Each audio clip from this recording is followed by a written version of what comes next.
안교 교과, 이기, 사과. 제목은 나라, 원.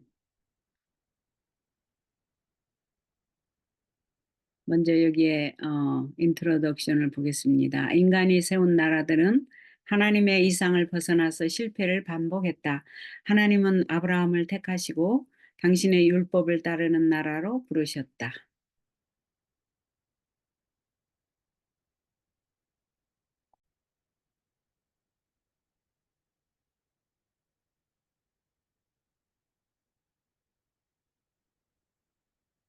하나님은 아브라함을 택하시고 당신의 율법을 따르는 나라로 부르셨다. 그러나 그들은 왕을 요구했고 악의 길로 빠져들었다. 교회도 그와 같이 이방 집권자들을 들이므로 심각하게 타락했으며 하나님의 나라가 올 때까지 상황은 점차 악화될 뿐이다. 인간은 당면한 문제의 해결책을 찾고자 했으나 반역하는 결과로 나타났다. 하지만 하나님은 우리를 세상의 빛으로 세우기 위해 부르신다. 세상의 빛으로 세우기 위해 부르신다.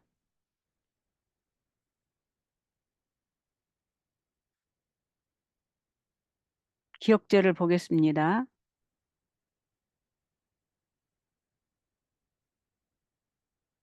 그에게 권세와 영광과 나라를 주고 모든 백성과 나라들과 다른 언어를 말하는 모든 자들이 그를 섬기게 하였으니 그의 권세는 소멸되지 아니하는 영원한 권세요 그의 나라는 멸망하지 아니할 것이라. 다니엘서 7장 14절에 나온 하나님의 장차 하나님의 나라는 소멸되지 아니하는 영원한 권세를 가지고 있고 멸망하지 아니할 것이라.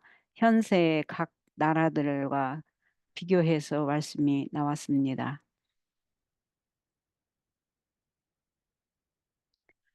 요한계시록은 타락한 세상을 위한 하나님의 해결책을 보여주지요. 마지막 장에서는 생명나무에 대한 접근이 회복되고 저주가 풀리며 우리는 하나님의 임재 앞에 다시 설 수 있게 되고, 요한계시록은 어떤 면에서 창세기를 반대 순서로 전개하는 책이며 그렇기 때문에 창세기는 태초에 세상의 문제들이 어떻게 전개되었는지를 이해하는 데 대단히 중요한 열쇠를 가지고 있습니다. 지금 중요한 말씀을 요약하기 때문에 이 말씀을 읽어야 될 것 같아요. 다니엘서와 요한계시록의 핵심 주제 중 하나는 세상의 통치, 곧 하나님께 속한 이 지구를 자신들이 차지하려는 인간의 시도가 끊임없이 이어지는 문제이다. 이 땅에서 끔찍한 죄와 반역의 시대가 영원히 끝날 때 결국은 하나님이 의로 영원히 다스리실 것이다. 이렇게 나왔습니다. 그때가 이르기까지는 수천 년에 걸친 인간 자치에 대한 실험을 포함하는 매우 긴 과정이다. 그 어떤 시도도 성공하지 못했다.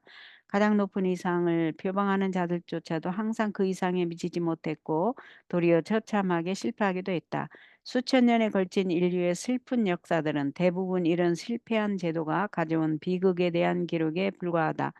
하나님의 영원한 나라가 마침내 세워지기 전까지 이 상황은 점차 악화될 뿐이다.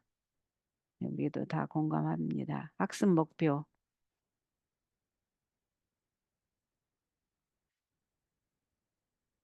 깨닫기, 느끼기, 행하기. 먼저 우리 행하기를 보겠습니다. 무너진 세상에서 우리를 부르신 하나님을 따르며 세상의 빛을 나누는 삶을 살아야 합니다.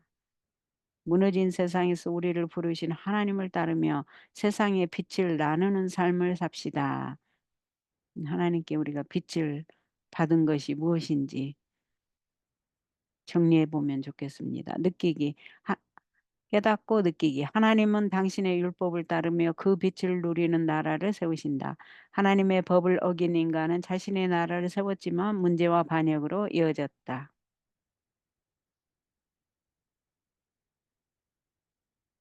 여기 결론이 나왔는데 결론부터 읽어버리면 안 되겠죠?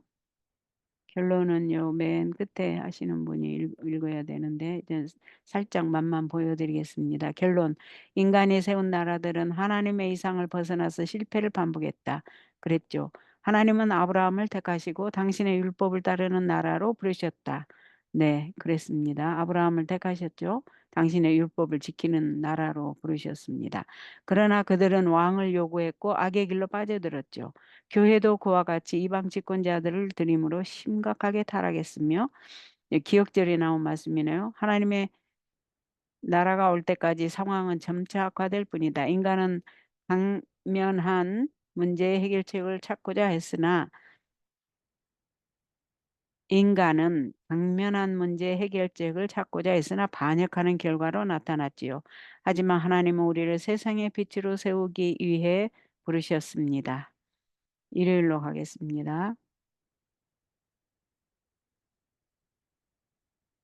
니무롯과 니누에. 여기 지금 나라들을 소개하는데 지금 여기 니무롯과 니누에가 나오죠. 예, 왜 니무롯과 니누에가 나오는지 한번 보겠습니다. 범죄 후 하나님을 거절하던 인류는 당면한 문제에 대해 인간적인 해결책을 찾고자 했다. 그들은 반역하는 자로 섰으며 반역은 마지막 때까지 있을 것이다. 그렇죠? 이제 여기 설명이 나오고, 먼저 묵상과 적용을 한번 보겠습니다. 질문을 먼저 우리가 읽어보고 이거를 마음에 생각하고 이제 들어가 보겠습니다. 묵상과 적용을 한번 보십시다. 묵상, 하나님을 거역하는 죄가 우리가 생각하는 것보다 더 교묘한 이유는 무엇입니까?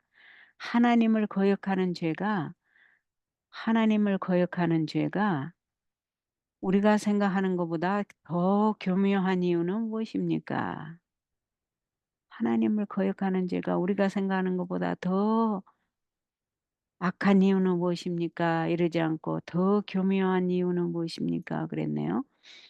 적용. 우리는 이런 교묘한, 이 교묘함이 악함이라고 하지 않고 왜 단어를 교묘함을 사용했는지 이유가 있겠죠? 우리는 이런 교묘한 죄와 인간적인 특성으로부터 어떻게 자신을 보호할 수 있겠습니까?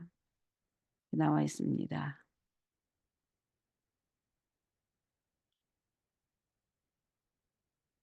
교훈과 영감의 교훈이 지금 이렇게 나오는데 중요한 것 먼저 한번 해볼까요? 읽어볼까요? 영감의 교훈. 네, 영감의 교훈. 교회증은 8권 213쪽인데요. 도시를 세운 목적이 있답니다. 노아의 후손들은 수가 증가함에 따라 스스로 반역을 드러냈다. 하나님의 율법의 재질을 벗어버리려고 한 자들은 여호와를 경외하는 자들로부터 분리되고자 결심했다.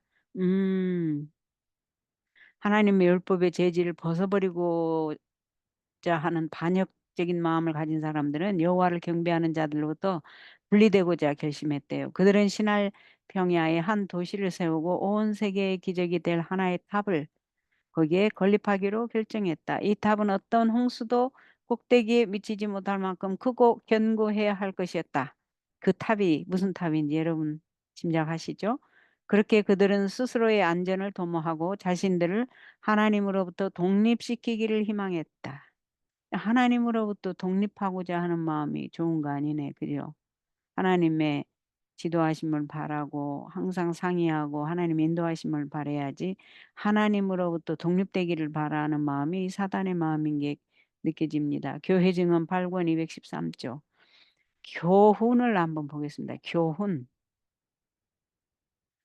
범죄 후 하나님을 거절하던 인류는 당면한 문제에 대해 인간적인 해결책을 찾고자 했습니다. 그러니까 범죄 후 하나님을 거절하던 인류는 이제 그 문제점을 당면해가지고 인간적인 해결책을 찾고자 했는데 그들은 반역하는 자로 섰으며 반역은 마지막 때까지 있을 것이다. 그렇죠. 자, 이게 이제 본문으로 들어가서 이 아까 기억하시죠? 묵상. 하나님을 거역하는 여기 묵상과 적용. 다시. 하나님을 거역하는 죄가 우리가 생각하는 것보다 더 교묘한 이유는 무엇입니까? 우리는 이런 교묘한 죄와 인간적인 특성으로부터 어떻게 자신을 보호할 수 있겠습니까? 자, 이제 답을 한번 이분이 지금 페스토 번스트라가 지금 이 질문을 해놓고 여기에 대한 답을 어떻게 했는가 한번 보십시다. 에덴은 여기 이제 처음입니다. 자, 에덴은 인류를 위한 이상적인 보금자리로 창조되었다. 하지만 죄가 들어온 후 하나님은 사람을 에덴 동산과 생명나무에서 분리할 수밖에 없었다.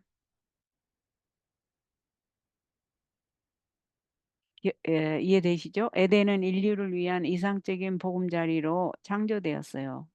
그런데 죄가 들어온 다음에 하나님은 사람을 에덴 동산과 생명나무에서 분리할 수밖에 없었죠. 에덴 동산에서 나온 후 사람은 자신의 생존을 유지하기 위해 열심히 일해야만 했죠. 삶은 더 힘들어졌고 고통 가운데 이마에 땀을 흘리며 살아가야 했죠. 창세기 3장 16절에서 19절에 나오죠. 그럼에도 우리의 첫 조상은 여기 창세기 3장 16절에서 19절을 보면 아담은 땀을 흘려야 먹을 수 있었고 하와는 이브죠. 그때는 이브는 잉태의 고통을 갖게 됐죠. 그럼에도 우리의 첫 조상은 진정한 주권자이신 하나님께서 동산으로 돌아갈 길을 마련해 주실 것을 믿었고 세상이 타락한 직후부터 세상이 타락한 직후부터 하나님께서 세상에 베푸신 구원을 신실하게 기다리며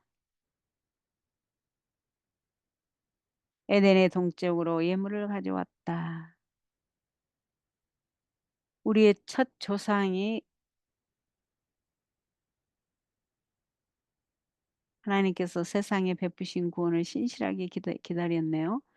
에덴 동산은 사람이 그 기쁨의 통로에서 추방된 후에도 오랫동안 지상에 남아 있었다. 여기 창세기 4장 16절을 한번 보겠습니다. 가인이 여호와 앞을 떠나서 에덴 동쪽 놋 땅에 거주하더니 음. 아담과 그의 아들들은 이곳으로 하나님을 예배하기 위하여 나왔다. 여기서 그들은 자신들이 범죄하여 에덴에서 추방당하게 했던 그 율법에 대한 순종의 서약을 새롭게 하였다. 아, 그러나 죄악의 조수가 온 세상을 뒤덮고 인간의 약함으로 그들이 홍수로 멸망하게 되었을 때 에덴을 심으셨던 손이 그것을 이 땅에서 거두셨다. 그러나 새 하늘과 새 땅이 있게 될 최후의 회복의 때에 에덴은 태초 때보다 더 영광스럽게 단장되어 회복될 것이다. 부조와 선지자 62쪽. 여기에 이제 다 나오죠. 계시록 2장 7절에서 21절. 귀 있는 자는 성령이 교회들에게 하시는 말씀을 들을지어다. 이기는 그에게는 내가 하나님의 낙원에 있는 생명나무의 열매를 주어 먹게 하리라. 또 내가 그에게 회개할 기회를 주었으되 자기의 음행을 회개하고자 하지 아니하는도다.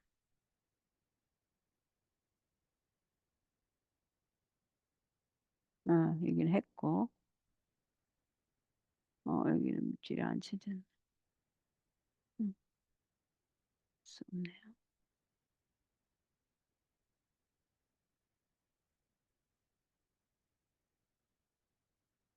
에덴이 사라지자 사람들은 그 문제에 대한 인간적인 해결책을 찾기 위해 노력했다.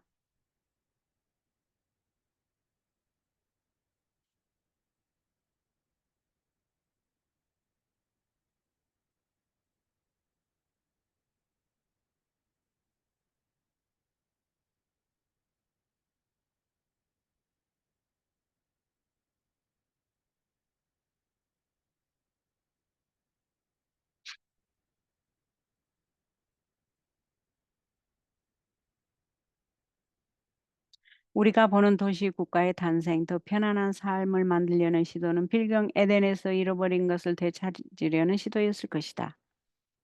창세기 10장 1절 2절을 읽어보라. 자, 읽어보십시다.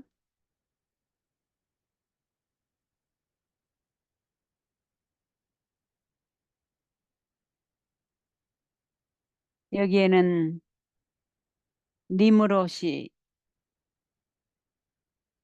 용감한 사냥꾼이었다는 게 소개가 되고, 노아가 아들 셈과 함과 야벳의 족보가 이제 쭉 나옵니다. 예. 여기서 성경은 니느웨와 바벨론 등 이후 성경에서 볼 수 있는 여러 주요 도시들을 소개한다. 그 도시들의 이후의 역할에 비추어 볼 때 이 구절에서 우리는 무엇을 추론할 수 있는가?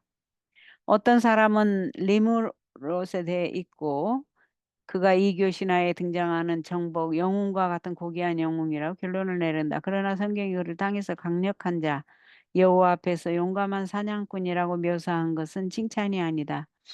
즉 난폭한 자였다는 것으로 기억이 됩니다. 니무롯은 스스로를 위대하다고 여기며 하나님을 거스리는 자로서 주님 앞에 서 있었습니다. 이 구절에서 우리가 보는 것은 하나님에 대한 반역이 확산되는 장면이며 궁극적으로 모든 반역이 영원히 근절될 때까지 이 상황은 계속될 것이다. 하나님을 반역하는 사람과 그가 세우는 도시가 소개되고 있습니다. 여기에. 그죠?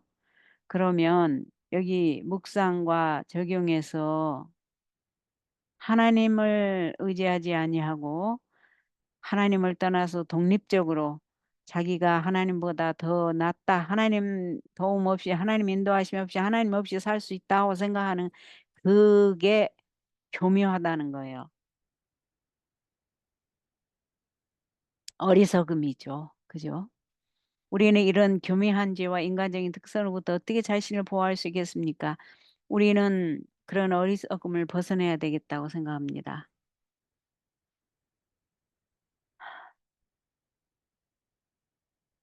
하나님이 생명이시기 때문에 우리가 하나님을 떠나서는 생명이 존재할 수가 없음을 이해하는 지혜가 필요하다고 봅니다. 자, 월요일로 가겠습니다. 월요일은 아브라함의 부름입니다. 아브라함은 하나님께서 특별히 부르셨죠. 율법을 세우기 위해서 부르셨습니다. 자, 여기 보세요. 하나님은 아브라함을 부르셔서 인간 왕국과 대조되고 세상 나라가 그 규례와 법도를 보며 세상에서 볼 수 없던 빛과 특권을 발견하는 나라를 세우기 원하셨어요. 아브라함을 부르시고 아브라함을 통해서 하나님 나라를 인간 왕국과 대조되는 하나님의 나라를 세우시기 원하셨습니다. 보여주시기 원했습니다.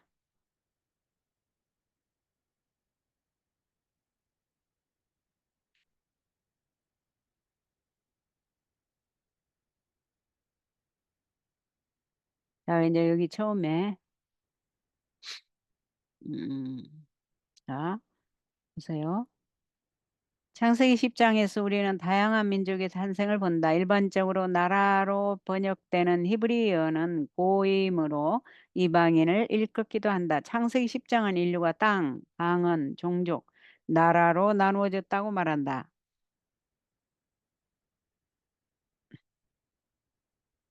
많은 종족과 나라의 등장을 말한 후 하나님은 그 민족들 가운데서 아브라함을 불러내어 다른 종족 그리고 그들이 대표하는 것과 다른 존재가 되게 하신다. 자, 창세기 12장 1절 9절을 한번 보십시다. 왜 하나님께서 아브라함을 불러내셨는가? 여호와께서 아브라함이 아브라함 전의 이름이죠.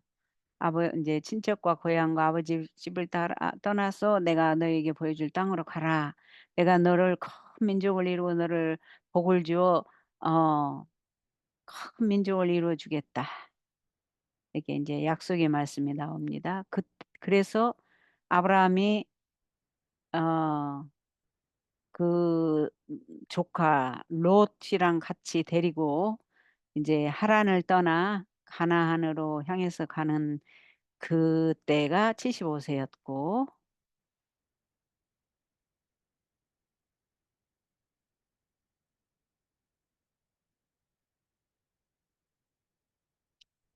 어, 예. 그래서 이제 하나님께서 아브라함을 불러내시는 것을 읽어볼 수 있습니다. 주님은 하나님께서 아브라함에게 주신 약속을 성취한 나라인 아브라함의 자손들에게 무엇이라 말씀하고 계십니까? 아, 민족의 아버지, 그죠? 나라인 아브라함의 자손들에게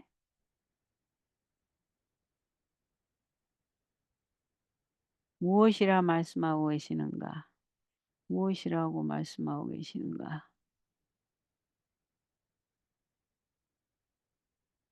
아니, 이게 아니고, 잠깐만요. 이거였나? 주님은 아브라함 자손들에게 무엇이라고 말씀하셨는가?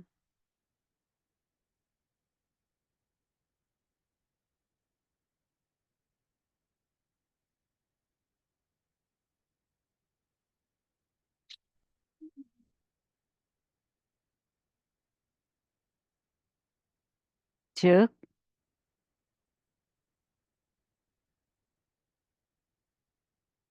아브라함의 자손들은 하나님의 율법과 규례와 법도를 지키는 백성으로서 하나님이 함께 하시는 큰 나라, 지혜와 지식이 있는 백성이다라고 일컬음을 받게 하시는 것입니다. 약속을 성취한 나라인 아브라함의 자손들에게, 예, 그렇죠?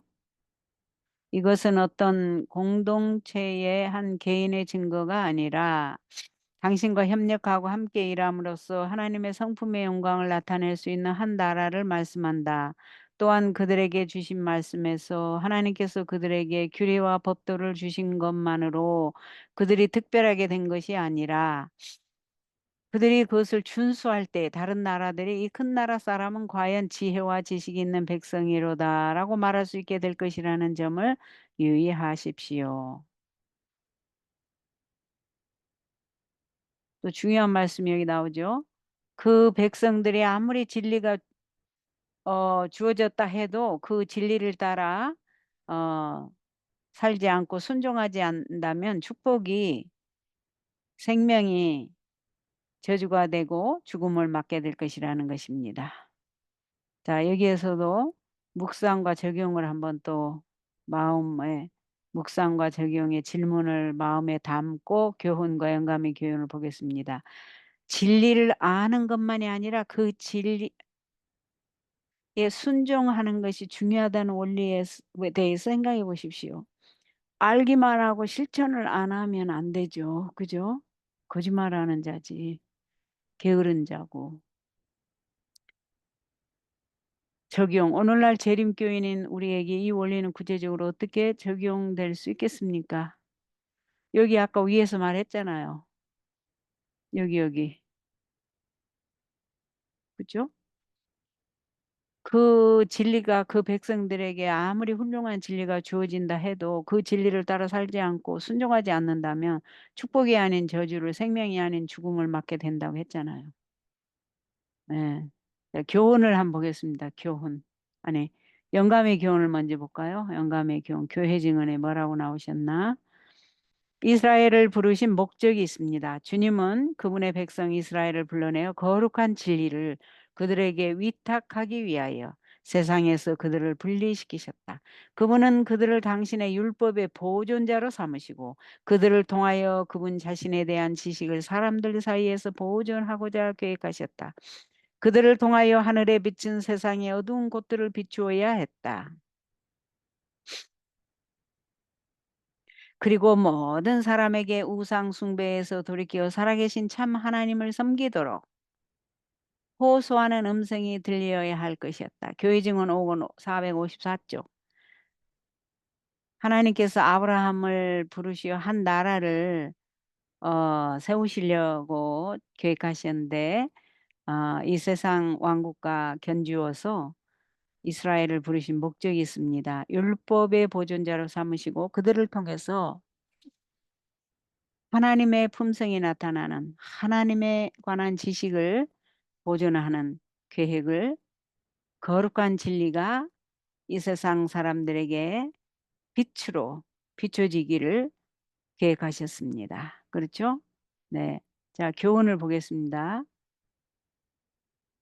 하나님은 아브라함을 부르셔서 인간 왕국과 대조되고 세상 나라가 그 규례와 법도를 보며 세상에서 볼 수 없던 빛과 특권을 발견하는 나라를 세우기 원하셨다. 아주 클리어하죠? 네, 클리어하네요. 네. 자, 하나님께서 그러한 나라를 원하시고 오늘날 우리 하나님을 믿는다고 공언하는 자들도 하나님의 율법을 보존하고 하나님의 진리를 밝게 세상에 나타내는 우리들이 되기를 하나님께서 원하시는 것을 알 수 있겠습니다.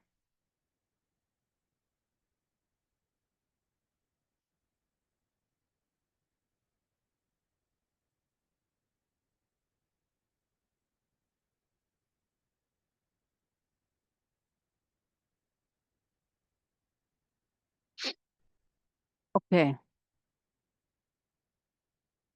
이제 화요일 날 가야죠. 화요일 날. 그죠? 화요일.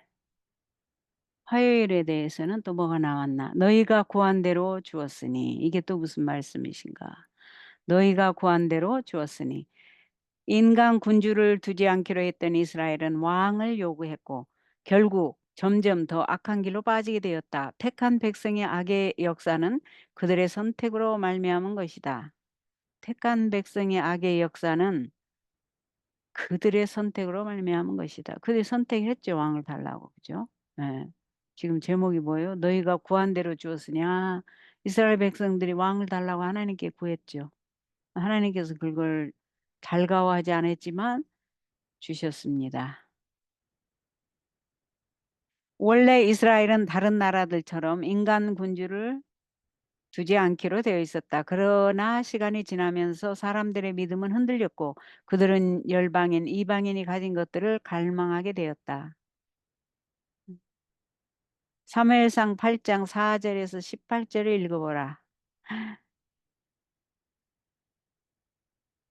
이스라엘 모든 장로가 남아있는 사무엘에게 나아가서 이제 우리에게 왕을 주십시오 할 때,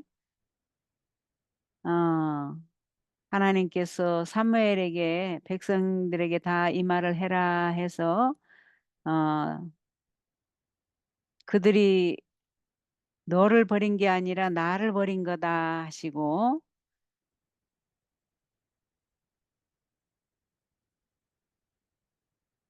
왕의 제도에 대해서 이제 가르쳐 주시네요. 그죠? 네. 그러면서 이제 왕의 왕을 갖게 되면 다스릴 왕의 제도에 대해서 말씀하신 것이었습니다. 이게 그죠? 네. 아시겠죠? 네. 오케이. 내가 어디까지 했지? 이거 읽어봤죠? 이스라엘 장로들은 왜 왕이라는 존재를 매력적으로 느꼈다고 생각하는가? 우리는 어떤 방식으로 비슷한 유혹에 빠지게 되는가? 어, 뭐 언뜻 이 센텐스를 읽고 느끼는 거는 우리는 보이지 않는 하나님보다는 눈에 보이는 것을 좋아하는, 익숙해하는 경향이 있죠. 그런 어리석음을 좀 갖고 있습니다. 저만 그런 게 아니네. 모든 사람들이 그러네요. 왕을 요구한 것은 당신의 백성에 대한 하나님의 다스리심을 거부한 것이라는 점을 유의해야 한다. 나라가 세워질 때부터 이스라엘 민족은 창조주와 직접 교통하는 나라였고 그분과의 관계는 다른 무엇보다도 성소와 그 제사를 통해 나타났다. 왕을 요청함으로써 그들은 이방 왕국이 겪는 것과 같은 고통, 즉 왕의 전쟁에 징집당하고 몰수, 과세와 다른 악행에 시달릴 것이었다. 자비로 다스리시는 하나님과 달리 인간 주권자들은 자신에게 유리한 방향으로 통치하려 한다는 것을 그들은 알게 될 것이다. 그렇죠.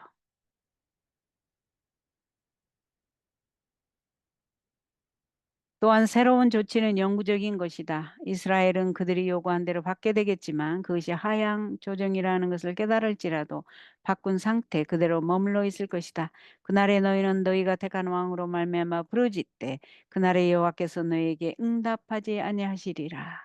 사무엘상 8장 18절. 참, 참 낙심되는 말이네요. 하나님께서는 당신의 백성의 연약함을 아셨고 이스라엘이 인간 왕을 요청할 것을 일찍이 예언하셨다. 그들은 그렇게 했고 택한 백성의 역사의 많은 부분은 그 선택의 결과로 말미암은 것이다.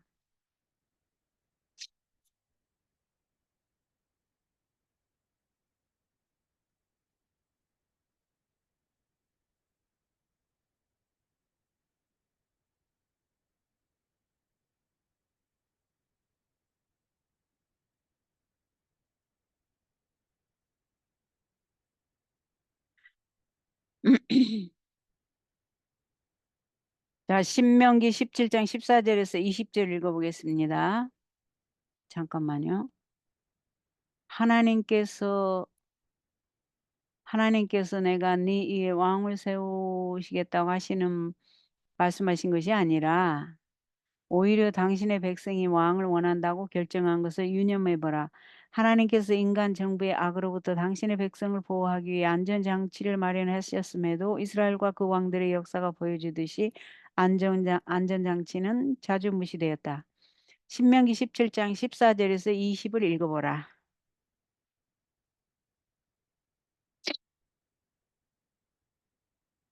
네가 내 하나님 여호와께서 내게 주시는 땅에 이르러 그 땅을 차지하고 거주할 때 만일 우리도 우리 주위의 모든 민족들 같이 우리의 왕을 세워야겠다는 생각이 나거든.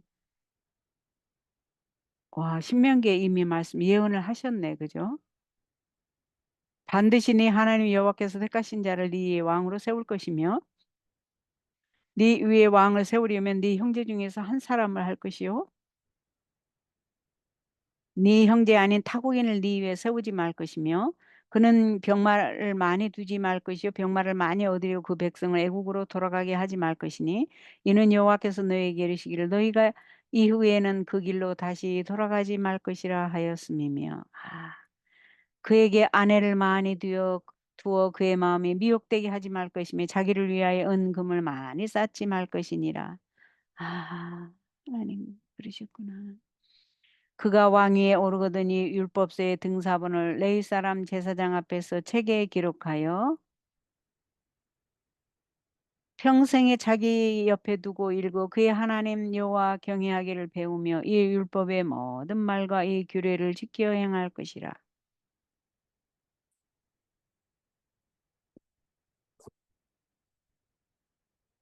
그리하면 그의 마음이 그의 형제 위에 교만하지 아니하고 이 명령에서 떠나 좌로나 우로나 치우치지 아니하리니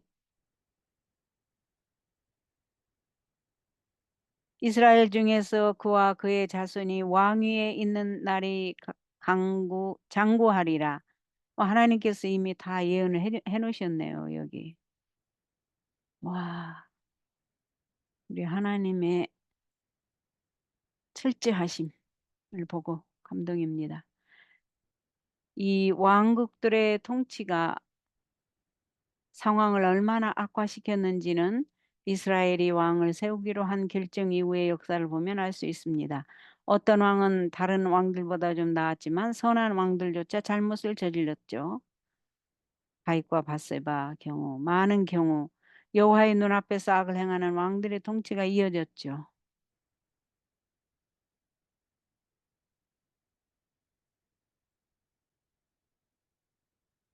그때나 지금이나 그때나 지금이나 모든 인간 정부는 한 가지 공통점을 가지고 있다. 그것은 죄인이 다른 죄인을 다스린다는 것이다. 어떤 잘못이 이어질 수 있겠는가? 음. 자, 여기서도 묵상과 적용을 먼저 보고 영감의 교훈과 교훈을 보겠습니다. 아이고.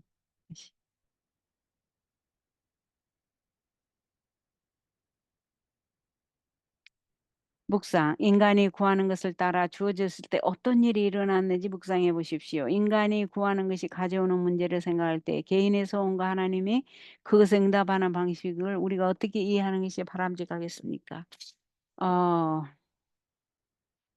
우리가 하나님께 눈에 보이는 거, 다른 사람이 구한다고 해서 이 세상적인 것을 구하면 안 되겠네요. 하나님께서 우리가 막 때를 쓰면은 주시지만 우리가 그걸로 인해서 어려움에 빠지잖아요. 그죠?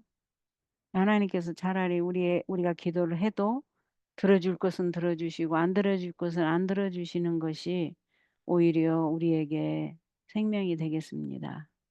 그렇죠? 네. 영감의 교훈을 보겠습니다. 부조와 선지자 636조. 통치자로 왕을 구한 결과가 어떻게 되었습니까? 그들은 하나님의 방법을 구하지 아니하고 자신들의 방법을 구했죠.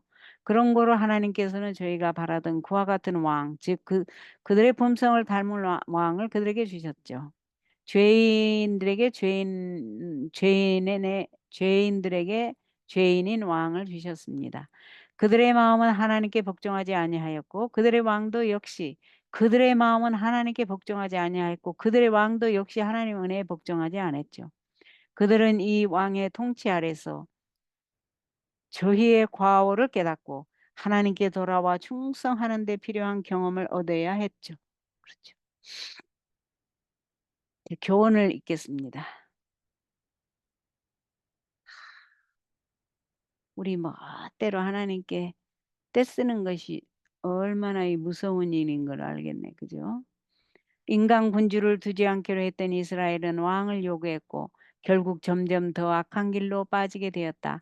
택한 백성의 악의 역사는 그들의 선택으로 말미암은 것이다. 인간 군주를 두지 않기로 했던 이스라엘은 왕을 요구했고 결국 점점 더 악한 길로 빠지게 되었죠. 택한 백성의 악의 역사는 그들의 선택으로 말미암은 것이다. 네, 그렇습니다. 네. 자, 여기 기도가 저희 마음 같네요. 때로는 주께서 우리 기도에 응답하지 않으신 것도 감사한 이름을 깨닫습니다.